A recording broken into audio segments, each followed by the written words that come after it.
Leo tutajifunza kitu kidogo lakini ni cha msingi sana. Habari juu ya wanga. Carbohydrate. Wanga. Wengi tumeambiwa wanga haufai. Tumeambiwa wanga sio chakula. Usile wanga kabisa. Na ladha imekuwa ndio ukifika hata kipindi fulani na mimi nilitaka kushawishiwa kwamba nikamwambia mke wangu sili ugali.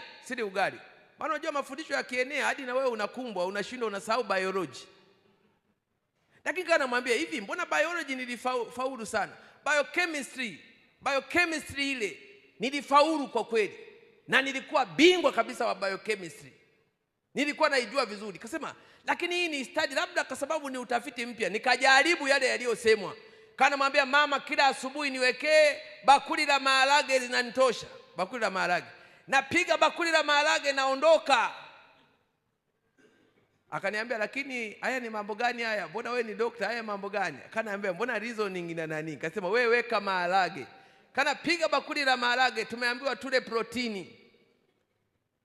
Tuachane na wanga. Weka hapo, piga. Haya, baadaye nachukua mamboga yale napiga mamboga. Kwa kweli nikapunguza uzito kidogo. Hadi ile watu fulani wakaniambia umepungua. Baadaye nikaenda kupima.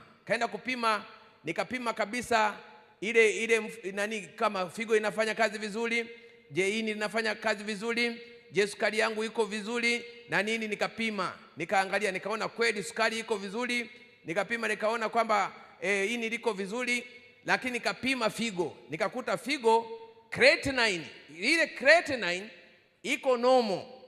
Lakini ilikuwa normal iko 90. Kasema ingeanza basi 70 huko, inataka kusogea huko, mbona inakuwa 90 ngapi huko? Nikakuta urea iko juu.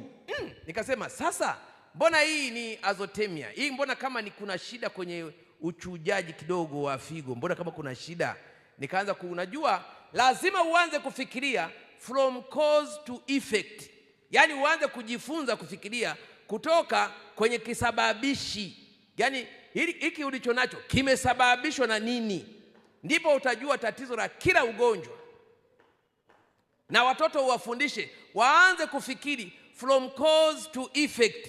Yaani kilichosababisha ni nini? Sio kukimbilia tu dawa. Ngoja ninywe dawa nikojoe. Nilipogundua nikasema sio maharage haya kila siku, maharage mengi haya kila siku. Ikabia hivi sasa, kuanzia maharage nikaambia hebu achana na maharage, takula kidogo sana, yaweke pembeni. Nikarudia tena kupima, nikakuta kidney function ni safi kabisa, creatinine ni normal, urea ziko normal. Jamani, Bwana Yesu asifiwe sana. Na siku hizi wanachosema watu, kula protini, achana na wanga, kula protini. Umekuwa carnivorous wewe, umekuwa carnivore.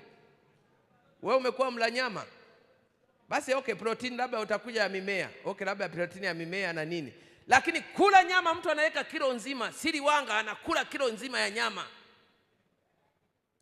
Na mimi nitakwambia matatizo mengi yanayotokea ya figo, mengi ukichunguza, tumegeuza diet. Maana siku hizi kila siku dialysis. Dialysis inatoka wapi? Kuna shida, tunalogwa nini? Hata hatuwezi kulogwa, sisi wa Kristo. Tunawekewa sumu nini kwenye maji? Hapa nani anatuwekea, mbona tuko wengi? Hivi kuna shida, wanavuta sigara, hata uelewi ni nini. Dialysis imekuwa na bei kubwa. Nini? Kila nyama, kipande cha nyama unachokuwa umekula kinapita kwenye figo. Yaani sumu yake lazima itokee kwenye figo. Sasa umekula nyama kilo 2, sijui kilo 1 kila sehemu. Umekula haya na maharage na nyama na maprotini yote yanatakiwa yapite kwenye figo. Na maji unywe ya kutosha. Matokeo yake pale kwenye figo panatokea nini? Panatokea haya, masumu yote yanabaki hapo. Hayachuji vizuri. Baadaye nini? Mara mawe kwenye figo, mara nini? Unashangaa haya, figo imegoma, haiendi vizuri. Mungu alisema tule a balanced diet. Mlo kamili. Jamani, Bwana Yesu asifiwe sana. Mlo kamili. Na mlo kamili lazima uwe na wanga, uwe na protini, uwe na mafuta, alafu pale ndani kuwe na vitamins. Tena zinaliwa sio kwa mchanganyiko pamoja. Kama weka mamboga mengi na matunda mengi hapo, na kila kitu hapo. Sio kwa mara moja, unakula kwa kugawanya, na ndio maana wiki hii tutajifunza portions zile za ulaji. Halafu pale kuna vile vinaitwa fiber au mabaki ya nini, vinyuzi vile ambavyo vinasaidia katika mmeng'enyo wa chakula. Lakini kuna maji na kuna madini, chumvi na madini. Lakini siku hizi tumegeuza ile pyramid, tumeigeuza hivi. Inatakiwa pyramid huku tule vingi, kwa hiyo tumegeuza ile pyramid, tumeigeuza imekalia chini, imekalia kitako. Vya chini hivi ambavyo vitakiwa viliwe kidogo ndio tunakula vingi. Sukari kwa wingi. Haya, ukitoka sukari kwa wingi, mafuta kwa wingi. Haya, ukitoka mafuta kwa wingi, unakula nini tena kwa wingi? Chumvi kwa wingi. Kila kitu kwa wingi. Alafu carbohydrate usile kabisa wanga. Haya, protini kula kwa wingi, protini na mafuta kwa wingi. Sasa unajikuta afya imegeuka.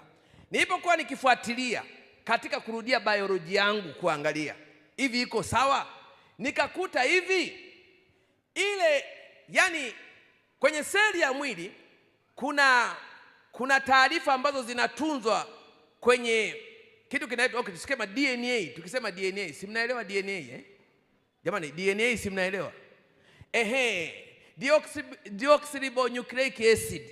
Yani ndio kile, yani ni kichembe ambacho ndio kinatunza taarifa zote na kumbukumbu zote, na zinazitafsiri zile taarifa kuwa protini, tafsiri zile taarifa uwe wewe. Yani yule wewe sasa, yule DNA. Nikisema DNA nashindwa kuiweka katika lugha ya kimedical vizuri ili muelewe. Ile DNA ina ndugu yake mwingine anaitwa RNA, ribonucleic acid. Nikaanza kuiangalia imetengenezwaje hii ribonucleic acid na hii deoxyribonucleic acid imetengenezwaje. Nikakuta kwamba kwenye DNA ile ukiangalia hapa kuna nitrogenous base. Kuna kitu cha nitrogenous base ambacho sana kinatokana na protini. Nitrogenous base inaweza ikawa ni adenosine, ikawa nini thymine, ikawa ni guanosine. Ni maneno hayo ya kibiolojia.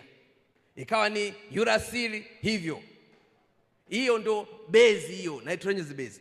Hapa chini sasa kile kitako ambacho tuseme ndio kama jengo lile, nguzo inayosikilia sasa, inayomshikilia huyu amino, inayomshikilia nitrogenous base ni ribose. Ukisema ribose au ribose ni carbohydrate. Ile ribose ni carbohydrate. Halafu hapa kwa pembeni, yani ni wanga, ningesema hivyo, ni wanga. Ile base ile inayoshikilia ni wanga. Hapa kuna ile wanga limebeba nitrogenous base, alafu limebeba a phosphate group. Ka phosphate kamekuja hapa. Sasa hivyo vimeshikiliwa hivi, lakini lile ambalo limeshikilia kabisa kwenye RNA ribonucleic acid na kwenye DNA deoxy. Ukisikia deoxy maana yake imepungukiwa oksijeni, ndio maana ikasema deoxyribo. Lakini hii ni ribo, yani ni carbohydrate ambayo imekamilika, imebeba nitrogenous base, imebeba na phosphate group. Sasa nikasema mimi, nikaanza kujiuliza, kama carbohydrate haifai kuliwa, kwa nini imeandikwa kwenye DNA yako? Yani Mungu alipokuwa anamuumba binadamu akaandika kwenye DNA, akaweka kumbukumbu kwenye DNA ya carbohydrate.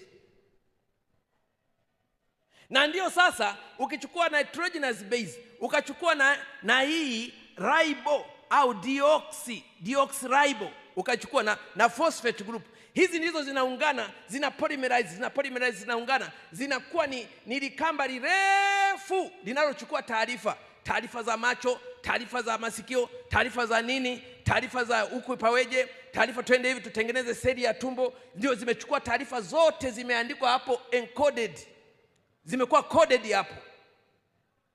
Kwa hiyo inakuwa ina kodi na decode, inazitranslate zile taarifa, carbohydrate ikiwepo. Sasa unapoondoa wanga kabisa, usile wanga kabisa, maana yake ugeuke kusiwe mtu yani wa kawaida. Yani wewe ugeuze uli mtu wa kawaida, maana lazima Ile ndio inakuja, inapokuwa inajitengeneza ile glucose, ikijitengeneza inajikunja, inatengeneza hiyo ribo.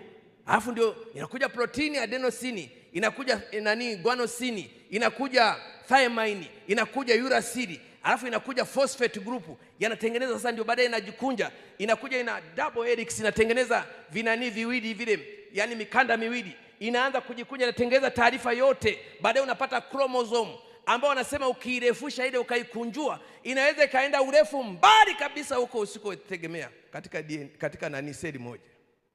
Kwa hiyo hatuwezi kukataa wanga, ila shida sio wanga. Shida ni huo wanga unakulaje? Unakula saa ngapi? Unakula mara ngapi? Unakula kiwango gani?